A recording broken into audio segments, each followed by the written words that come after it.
আপনার উপরে বড় বিপদ আসতে যাচ্ছে।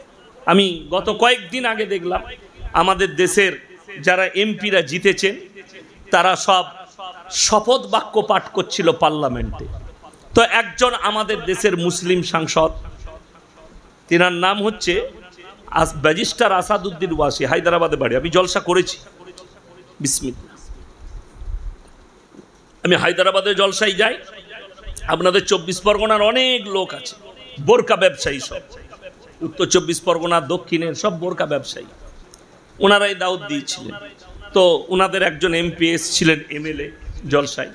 তো আমি দেখলাম উনি বাক্য পাঠ করতে গিয়ে যখন গেছেন, তো পেছন থেকে কিছু অন্ধভক্ত আছে, তারা জয় শ্রীরামের স্লোগান দিয়েছে। ইনি কোনো প্রতিবাদ করেননি। ইনি মাইকটা স্পিকারটা নিয়ে বলেছে, নাহমাদু ওয়া নাসাল্লি আলা রাসূলিহিল কারীম আম্মা বাদ ফাউজ বিল্লাহি মিনাশ শাইতানির রাজিম বিসমিল্লাহির রহমানির রহিম। मैं असादुद्दीन वासी ये शपथ करता हूं कि हिंदुस्तान के संविधान पर रह के मैं अपना काम करूंगा। আর শেষের বাক্যটা তিনি বলেছেন, জয় ভীম জয় মিম ফিলিস্তিন জিন্দাবাদ, এই শব্দ বলেছেন। আজকে আমার কাছে ভিডিও এলো, আস্তে আস্তে আমি ফজরের পরে গাড়ি ছেড়ে দেখছিলাম, একজন পণ্ডিত বলেছে, अगर उसका कोई जुबान काट के हमें दे दे तो मैं 21 लाख रुपया इनाम दूंगा। এত বড় কথা, এখনো পর্যন্ত অ্যারেস্ট হয়নি, তার নামে এফআইআর হয়নি। কে উনকে জবান কাটকে দে দো, এই শব্দর মানেটা আপনি বুঝতে পেরেছেন? মানে আপনি বিসমিল্লাহ বললে আপনার অপরাধ, আপনি আল্লাহু আকবার বললে আপনার অপরাধ, আপনি নিজের রব ডাকলে আপনি অপরাধী। তার কারণ কি জানেন? ইস ঘর কো আগ লাগি ঘর কি চিরাগ সে। মুসলমান, তোমরা নিজেদের ঘরে নিজেরা আগুন ধরিয়ে। অনেক সময় বাসে ট্রেনে সফর করলে মুসলমান জোরে আলহামদুলিল্লাহ বলতে পারে না, পারে? পানি পান করলে আলহামদুলিল্লাহ বলতে পারে? পারে না। অনেকজন, আমি আমাদের তালবিলিম দিকে বলে দিই, আমি যাকে দেখবো রাস্তাঘাটে বাজারে টুপি নাই মাথায়, তাকে মাদ্রাসায় দস্তুর মতো মারবো আর মাদ্রাসা থেকে বের করে দেবো। কেন? আমাদের অনেকজন মনে করে আমি মাথায় টুপি না লাগালে বাজারে আমাকে কেউ মুসলমান ভাববে না। এই নিয়ত যদি কেউ করে তার ঈমান চলে যাবার খাতরা আছে। আমি একজন মুমিন ব্যক্তি, আমার মৃত্যু এলেও ওটা শহীদের মর্তবা পাবো। আমাকে ভাবতে হবে, আমাদের বিসমিল্লাহ বলাটা যদি কারো গায়ে লাগে তো আমাকে আরো জোরে বিসমিল্লাহ বলতে হবে। আমার আলহামদুলিল্লাহ বলাটা যদি কারো গায়ে লাগে আরো জোরে পানি পান করে আলহামদুলিল্লাহ বলতে হবে। আপনি বাসে ট্রেনে পানি পান করে বলুন আলহামদুলিল্লাহ, জনগণের 10টা লোক শুনতে পায় যে লোকটা কতটা ধার্মিক, ই আল্লাহকে কতটা বিশ্বাস করে আর কতটা মানে। এইটার জন্যই ইলমের প্রয়োজন, দ্বীনি শিক্ষার। আজ ওই স্পেনের মাটিতে বড় বড় মাদ্রাসার মসজিদগুলো মদের বার আর দেহ ব্যবসার কারখানা করেছে, খালি মুসলমানের ব্যর্থতার কারণে। কেন? মুসলমান দিন থেকে সরে গেছে, তারা নিজেদের অস্তিত্বের ওপরে রেখে গেছে, কিন্তু ধর্মের অস্তিত্বের ওপরে টিকে না। আজকে মুসলমান দুনিয়ার পেছনে ছুটছে, দুনিয়ার পেছনে ছুটছে। কেন? মনে করছে দুনিয়াতেই সব কিছু আছে। আর আপনাদিকে আমি আজকে প্রুফ দিয়ে যাব, मुसलमान तू दुनिया के पीछे मत भाग, तू 1400 साल पीछे चला जा, दुनिया तेरे पीछे भागेगी। मुसलमान তুমি 1400 বছর পেছনে যাও, রাসূল সাল্লাল্লাহু আলাইহি সাল্লামের আখলাক আর চরিত্র এসো, গোটা দুনিয়া তোমার পেছনে ছুটবে। আজকে আলেমরা আমরা কারো পেছনে ছুটি না। দেখেছেন, আমাদের 6000 বেতন আল্লাহি আল্লাহ, আমাদের 10,000 বেতন আল্লাহি আল্লাহ, আমাদের 5000 বেতন আল্লাহি আল্লাহ। আপনি অনুভব করতে পারবেন না, একটা ইমাম, একটা মুয়াজ্জিনের বেতন, একটা ইমামের বেতন 5000 6000, তারপরও সে তার বিবিকে পর্দায় রাখতে পেরেছে। তার বিবিকে বাজারে যেতে হয়, তার বিবিকে বাইরে বেরোতে হয়, তার একটাই কারণ, সেটা হচ্ছে কোরআনী শিক্ষা এবং দ্বীনি ইলম। এরকম আলেমরা, আমাদের বাড়িতে যদি ভাত না থাকে তারপরও আমাদের বিবিরা রাস্তায় বেরোবে না। আমাদের কাছে পয়সা কম থাকলে আল্লাহ তুমি আছো, লকডাউনে কত মাদ্রাসার শিক্ষকরা বেতন পায় না, কত কত শিক্ষকরা বেতন পায় না, বুঝলেন? তো আমার মাদ্রাসা তো টাকা ছিল না, বেতন বন্ধ। তো আমি বললাম একটু খালি চিন্তা ফিকিরলি হয়ে যাবে। সবারই বাড়িতে টাকা পৌঁছে দিয়েছি। 29 তারিখ অনেক খাবার এসছে আসাম থেকে, 400 প্যাকেট খাবার। আমি শিক্ষক দেখুন, আগে তোমরা তুলে নাও, জটা করে পারবে নিয়ে যাও। কেন? সবারই পরিবার আছে। তো যদি আপনি হকের উপরে টিকে থাকেন আর আল্লাহর উপরে বিশ্বাস রাখেন, আল্লাহর কসম করে বলছি, রুজির মালিক আল্লাহ, এটা আপনাকে বিশ্বাস করতেই হবে। আর কি দেখে বিশ্বাস করবেন? ইমামকে দেখে বিশ্বাস করবেন, একটা আলেমকে দেখে বিশ্বাস করবেন। আমরা কিন্তু দুনিয়ার পেছনে ছুটিনি, আল্লাহর রাস্তায় আছি, দিনের পথে আছি। আল্লাহ আমাদের পেছনে দুনিয়াকে ছুট করিয়েছে। একটা আলেম যেখানে দাঁড়িয়ে যাবে, আমি প্রায় উত্তরবঙ্গে সফর করি, দিনাজপুর, দক্ষিণ দিনাজপুর, উত্তর দিনাজপুর, রায়গঞ্জ, বালুরঘাট জলসা করতে যাই, মালদায় জলসা করি। তো মালদা সুজাপুরটা মানে এক জায়গায় অতগুলো মুসলিম পশ্চিম বাংলার কোথাও নেই। সব থেকে পশ্চিম বাংলার বড় ঈদের নামাজ হচ্ছে সুজাপুর মালদা। 2 লক্ষ লোক হয় ঈদের নামাজে, একটা জামাতে 2 লক্ষ লাখ সুজাপুরে। ওইখানে একটা ডাঙ্গা বলে জায়গা আছে, একটা চায়ের দোকান আছে। প্রত্যেক দিন 3 থেকে 4 হাজার কাপ চা বিক্রি করে, সকাল থেকে সন্ধ্যে পর্যন্ত। এবং মারাত্মক চা, এমএলএ, এমপি, ডাক্তার, আইপিএস সব দাঁড়িয়ে চা খায়। তো আমি ওখানেই দাঁড়াই, মুসলিমদের ছেলে। তো আমি তার একটা সিস্টেম দেখলাম, আলেম এবং তালবিলিম ইমাম মুয়াজ্জিনদের পয়সা লাই না, ফ্রি চা। কি বুঝলেন? আমি গেলে আমাকে আলাদা চেয়ার দেয়। হুজুর কি খাবেন?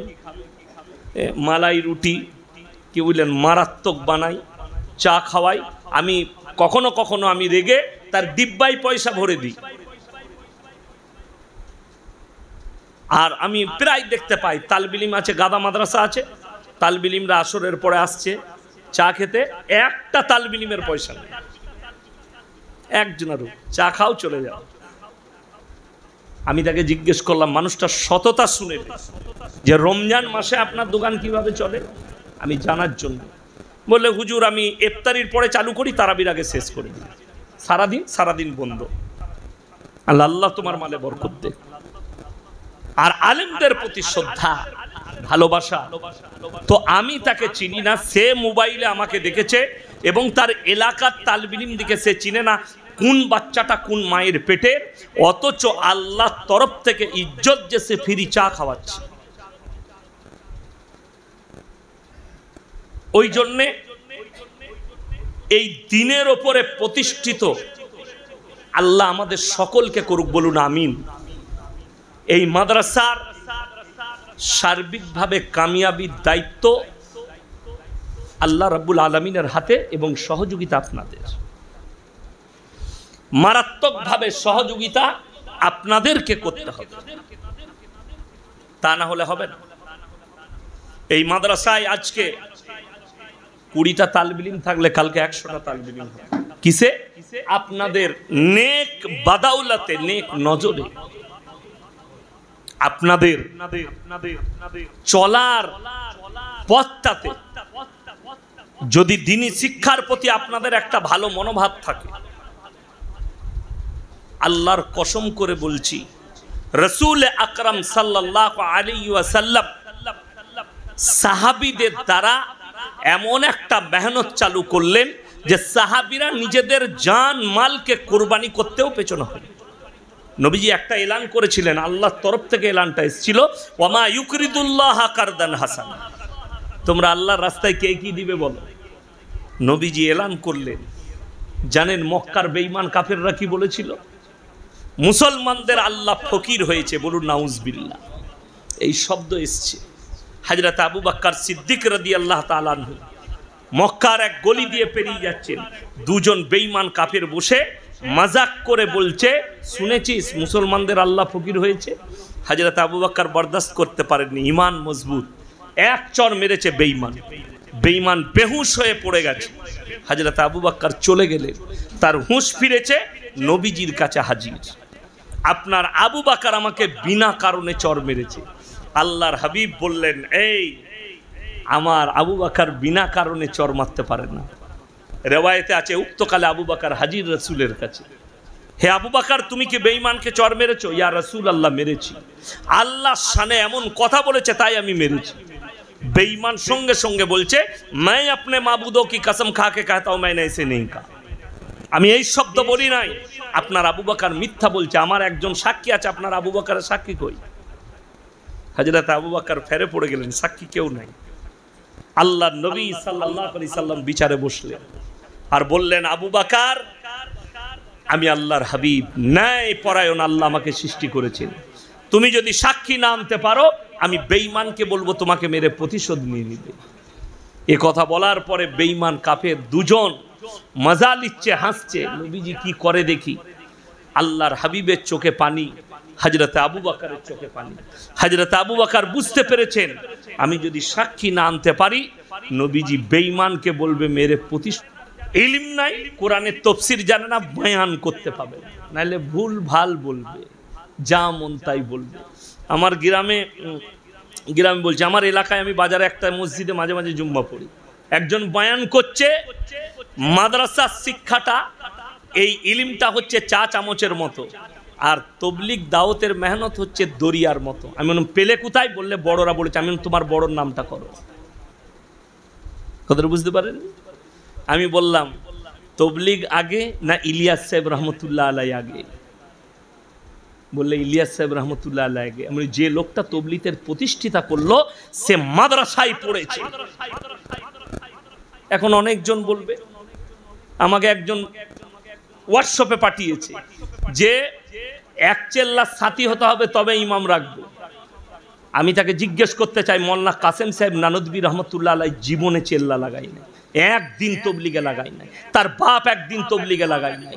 হাজি ইমদাদুল্লাহ মুহাসিরে মক্কি জীবনে তবলিগ করেনি। তারা কি হবে? তবলিগ ভালো কাজ ভাই, দাওয়াত দাও, মানুষ নামাজ পড়বে, রোজা রাখবে, ভালো জিনিস, খুব ভালো। যান মগরাহাটে 3 দিনে উজুর ফরজ শিখে যাবেন, কেউ মানা করে না, আমরা মানা করি নাই। 3 দিনে উজুর ফরজ শিখে যাবে। কিন্তু যদি বলেন এই মৌলবিটা যখন তবলিগে যায় নাই, এর বয়ান শোনা যাবে না, তাহলে আপনার ভুল হচ্ছে। আমি বলছি, খুদার কসম করে গোটা জিন্দেগি যদি তবলিগে লাগাই, আর সে যদি কোরআন হাদিস বলতে চাই, বিপদমুখী হবে সমাজ। কেন? তার জ্ঞানই নাই। আপনাদের জানেন, এখানে যারা হাফেজ সাহেব আছে তারা জানে কোরআনে কতগুলো মুতাসাবিহাতের আয়াত আছে জানেন? একটা খালি জের জবরের লেগে পুরো মানেটাই পাল্টি যাবে, পুরো তাফসীরই পাল্টাবে। এটা একটা সাধারণ মানুষ বুঝে না।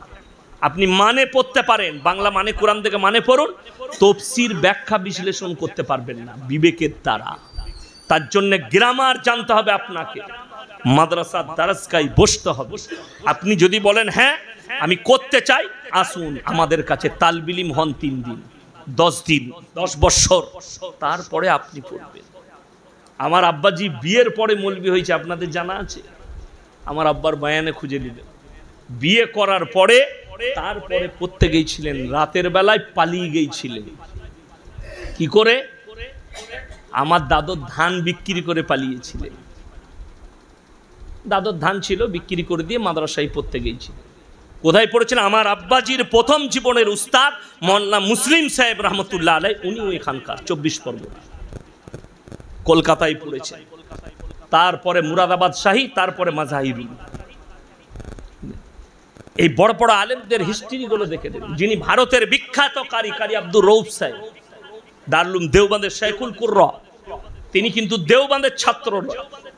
তিনি পড়েছেন জামিয়া ইসলামিয়া ঢাবে, যেখানে মোল্লা আনজার শাহ কাশ্মীরি রহমতুল্লাহ আলাই পড়িয়েছে।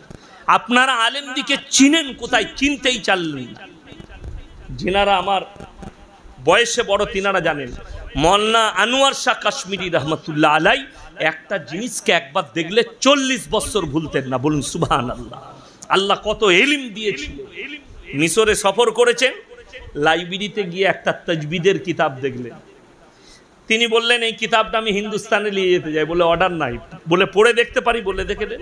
পুরো বইটা পড়া মানে খালি পাতাগুলো উল্টিয়ে দেখে নিয়েছিলেন, এসে ওই বইটাই ছেপে সেম ফুল সেম ডিজাইন সেম কিতাব ছেপে যতগুলো ভুল ছিল টিকা লাগিয়ে মিশরে পাঠিয়ে দিলেন লাইব্রেরি। ওখানে চলে যাওয়ার পরে তারা হাইরান, এই কিতাব তো হিন্দুস্তান কি করে গেল, এই কিতাব তো মিশরের বাইরে যায়নি। তখন তারা বুঝতে পেরেছিল যে ব্যক্তি এসে কিতাবটা পড়ে গেছে হিন্দুস্তানের দারুল উলুমের, সেই লোকটাই লেগেছে। ইনভাইট করলে আমরা ওই লোকটাকে আবার দাওয়াতে চাই। তো ইনি উত্তর লিখে পাঠালেন চিঠিতে, गुलाब के खुशबू से महसूस कर लो कि कितना खूबसूरत है, हमें देखने का जरूरत नहीं, हमारा किताब देखकर ये समझ लो कि अनवर के अंदर इल्म कितना है। আমার কিতাব থেকে চিন্তা করো। আর आखिरी लाइनটা লিখেছিলেন, मैं अनवर बोल रहा हूं, किसी चीज को अगर एक मर्तबा देख लेता तो 40 साल तक नहीं भूलता। अल्लाह ने मुझे ऐसे इल्म अता फरमाया। ওনার সন্তান মোল্লা আনজার শাহ কাশ্মীরি রহমতুল্লাহ আলাইহি, তিনি 20 বছর ভুলতেন না কোনো জিনিসকে দেখলে। আল্লাহ এত ইলমের দরিয়া দিয়েছিলেন, বড় বড় ইলমের দরিয়া, বড় বড় আলেম। আপনি তাদেরকে লক্ষ্য করুন, আজকে আমাদেরকে ফলো করছেন না। আজকে আপনি দেখতে পাবেন ভালো ভালো বক্তা যাদেরকে মানুষ ফলো করছে, বাংলাদেশের বলুন, পাকিস্তানের বলুন আর ভারতের বলুন, দেখতে পাবে সমুদ্র বিচে গিয়ে ফটো তুলছে, দিয়ে ফেসবুকে দিচ্ছে আমি সমুদ্রই ঘুরতে এইছি, আমি মক্কায় ঘুরতে এইছি। আপনাকে চ্যালেঞ্জ দিয়ে গেলাম, আর বাংলাদেশ আর ভারতের আলেমদিকে চ্যালেঞ্জ দিলাম যে আপনি একটা দেখিয়ে দেন দারুল উলুম দেওবন্দের উস্তাদদের যে তারা সমুদ্রের ধারে ঘুরতে গেছে। আপনার জানা আছে দেওবন্দের যতগুলো উস্তাদ আছে তারা কিতাব লেখলে উমরায় গিয়ে মদিনা মক্কায় কিতাব লেখা শুরু করে, বিসমিল্লাহ করে, বলুন সুবহানাল্লাহ। তাদের আখলাক কেমন। আমাদের হযরত জি আছেন, হযরত মোল্লা মুফতি ইউসুফ সাহেব তাউলি, উস্তাদে মুহতারাম, আব্বাজানের উস্তাদ, আব্বাজানের পীর।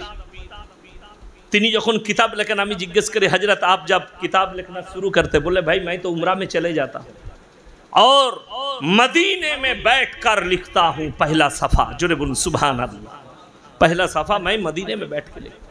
जाने आखिरी जिंदगीर किताब ज़करे साहब अलैहिर रहमा, আমার আব্বাজির উস্তাদ শেষ জীবনে তিনি বুখারীটা শুরু করতেন মাজাহিরে, আর আখরিতে এসে দোয়া করতেন, মদিনায় থাকতেন। শেষ 20 বছরের জীবনীটা মদিনায় কাটিয়েছেন। যেদিনে যে বছরে উনি দুনিয়া থেকে চলে যাবেন, এখন মদিনার জান্নাতুল বাকিতে শুয়ে আছেন তিনি, মোল্লা জাকারে সাহেব আলাইহির রহমা। তিনি লিখেছেন মত কে ইয়াদ, কিতাবটার নাম দারুল উলুমের লাইব্রেরিতে পাওয়া যাবে। দোয়া করুন। আব্বাজিকে বলেছি, আব্বাজি না করলে আমি করব, ওটা বাংলায় করব। মত কি ইয়াদ, তার হেডিংয়ে লিখেছে মদিনে কি कंकरों में बैठ के मैंने ये किताब लिखा। মদিনার কাঁকড়ের উপরে বসে তিনি মত কে ইয়াদ, মৃত্যু স্মরণ বইটা লিখেছে। পড়লে আপনার চোখ দিয়ে দরদর করে পানি পড়বে। যতদিন ছিলেন মদিনায় কোনোদিন পায়ে চপ্পল পরেননি।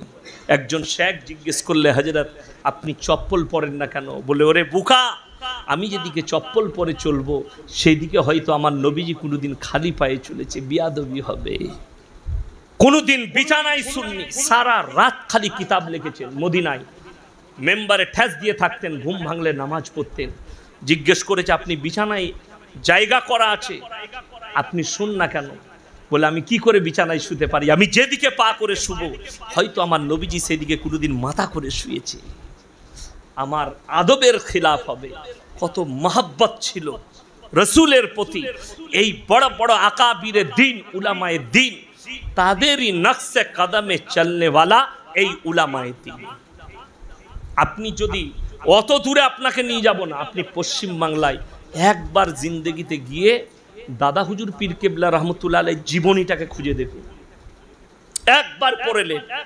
আমি সেদিনে ফুরফুরার মাটিতে বলে এসেছি, ভগপতিপুরে, যে ভাই আমাকে গালি দিবেন না, আপনারা যদি মানুষ হতে চান আর দাদা হুজুরের হক্কানি ভক্ত হতে চান, একবার খালি দাদা হুজুর পীর কেবলা রহমতুল্লাহ আলাইহি জীবনীটা পড়ো।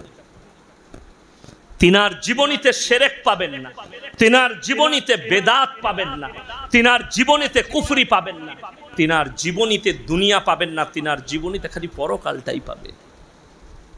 আমার আব্বাজি বলে 50 কিলোমিটার 100 কিলোমিটার দাদা হুজুর পীর কেবলা রহমতুল্লাহ হেঁটে জলসা করতে চলে যেতেন। এখন আমরা গাড়ি ছাড়া যেতে পারি না। বিশ্বাস করুন, এই বরকতটা আমাদের আকাবিদদের বরকত, আকাবিদদের বরকত। গোলাম আহমদ মুর্তজা সাহেব মরহুম, আল্লাহ জান্নাতি করুক, কত মেহনত করেছে।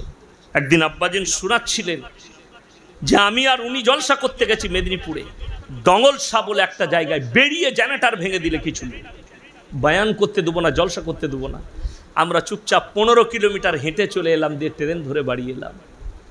ওই মানুষগুলোর ওই মেহনতটা আজকে আমরা কামিয়াবি পেয়েছি।